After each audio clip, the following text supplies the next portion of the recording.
Hi and welcome to Fun Swedish. Verbs. Words that describes things you do, actions. Super important to master if you want to make your own sentence in present, past and future. There are two types of verbs, regular verbs and irregular verbs. Regular verbs are the simpler ones. So today we're going to go through some of the most common ones. We will then do another video, part 2, about the most common irregular ones pretty soon. So don't forget to subscribe to our channel so you don't miss out that other video. What are regular verbs? Regular verbs are grammatical terms, but it basically means that the verbs follow a simple logical pattern, like you can see here. But let's leave the theory behind and let's look at 10 common and useful verbs that you just need to know in Swedish. What they mean, how you pronounce them and how you use them. Number 1. Att jobba, to work. This one is a classic for small talk, since they always ask you, vad jobbar du med? What do you work with? Here you can see how you use this verb in different times. Att jobba, to work. Jag jobbar, I work. Jag jobbade, I worked.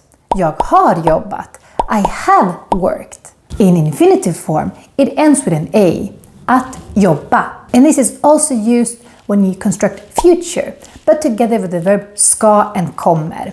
Jag ska jobba eller jag kommer att jobba. But more about that in another video. In present, it normally ends with an R. Jag jobbar, I work. And in simple past, it ends with de. Jag jobbade, I worked. And in perfect, it ends with a T, but adding also the help verb har. Jag har jobbat. I have worked. Let's look at some examples with this verb in different sentences. Jag jobbar på Fun Swedish. De jobbade inte. Lazy people. Next verb. Number 2. Att börja. To start or to begin. I should have started the list with this verb. And here you can see the same pattern again. Att börja, to start. Jag börjar, I start. Jag började, I started. Jag har börjat, I have started. So I have the Stockholm accent, and we have a tendency to make the vowel ö sound more like a u sound when it's followed by two consonants. So with this word, we say more börja instead of börja, but both pronunciations are correct. Some examples of this verb in sentences. Mötet börjar klockan 10. När började du plugga svenska? Jag har börjat plugga svenska med Fun Swedish. I have started studying Swedish with Fun Swedish. What, you're still studying some boring Swedish course? You can also börja plugga svenska med Fun Swedish with our online video courses. If you're anywhere from 100% beginner to upper intermediate, we have a course for you. There are 15 hours of lessons per course waiting for you. Check them out. The link is in the bio and in the description below. Moving on. Number 3. Att sluta. To finish, to stop, to end. Depending a bit on the situation. Att sluta. Jag slutar. Jag slutade. Jag har slutat. This word slut and its verb sluta usually makes many English speakers laugh. But in Swedish, it just means to end, to finish, or to stop doing something as a verb. And as a noun, slut, it means the end. Let's look at some examples of this verb in sentences. När slutar du idag? When do you finish today? Jag har slutat på SFI. I have stopped going to SFI because I got Fun Swedish video courses. Kan du sluta? Can you stop? Classic phrase when you are annoyed. Number 4. Att fråga. To ask questions. This one is very important for learning anything, in particular Swedish. And like the other list of regular verbs, it also follows the same pattern. Att fråga, to ask. Jag frågar, I ask. Jag frågade, I asked. Jag har frågat, I have asked. Let's look at some examples with this verb. Får jag fråga dig en sak? Följer du mig på YouTube? Can I ask you something? Do you follow me on YouTube? If you don't follow us yet, don't forget to subscribe and press that notification bell so that you get a new Fun Swedish video every week. Another example.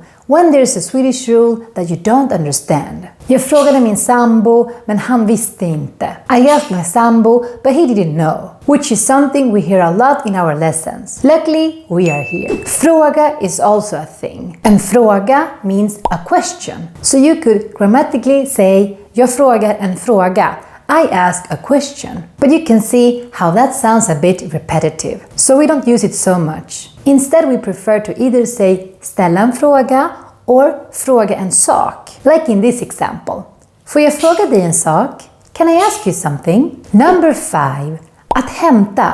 To pick up, to grab, to collect, to fetch. This one is pretty useful for chores. Or when you want to pick up some food. Hämt mat. And of course with this verb you can see the same pattern. Att hämta, jag hämtar, jag hämtade, jag har hämtat. For example, jag hämtar mina barn varje dag efter jobbet. I pick up my kids every day after work. Hämtade du paketet? Did you pick up the package? Vänta, jag ska bara hämta en laddare. Wait, I will just go and get a charger. Something our students sometimes say during our Zoom lessons. Number 6.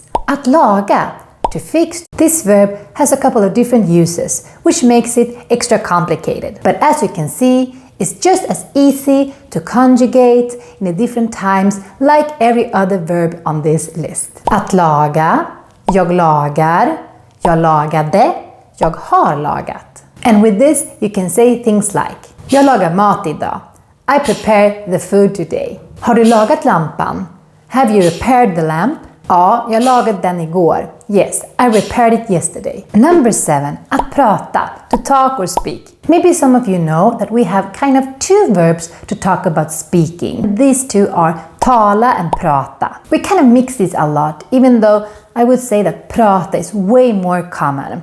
And that's also why we have prata on this list of the most common verbs in Swedish and not tala. And this is how you modify the verb prata in different times. Att prata, jag pratar, jag pratade, jag har pratat. Things people will ask you. Pratar du svenska? Do you speak Swedish? And a very useful answer to this that is also quite polite is this one. Jag pratar bara lite svenska, så prata gärna sakta med mig. I only speak very little Swedish, so please speak slow to me. Moving on, number 8. Att öppna, to open. This one is very similar to English, but remember here we have the Swedish vowel ö. And here it comes the verb in different times. Att öppna, jag öppnar, jag öppnade, jag har öppnat. And some examples of this verb. Vi öppnade precis presenten. We just opened the present. Jag öppnar en flaska rött vin. I open a bottle of red wine. Number 9. Att hitta, to find. Not only a verb. Hitta is also a web page where you can find information about Swedish people, like where they live, for example. Because again, hitta means to find. And this is how you modify this verb in different times. Att hitta, jag hittar, jag hittade, jag har hittat. And here's some examples of this verb. Jag hittar inte min mobil. I can't find my phone. Something I say daily. Jag hittade den på toaletten. I found it in the bathroom. And then we have come to our last useful verb. Att verka. To seem or to look like. And this last verb, seem, very useful. And this is how you can conjugate it. Att verka. Det verkar. Det verkade. Det har verkat. And let's look at some examples so you can understand this better. Det verkar som att det ska regna idag. It seems like it will rain today. Hon verkade ledsen. She seemed sad. Inflationen verkar öka mer och mer. The inflation seemed to increase more and more. So, just so you know how common these verbs are, I will say them all together in a little story. Innan ni slutar titta på min video och stänger av datan, kan ni likea min video tack?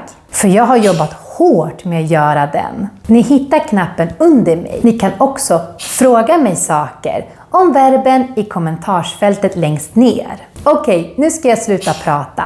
För nu ska jag laga mat, hämta och öppna en flaska champagne och fira mina nya likes. Det verkar bli många. Hej då!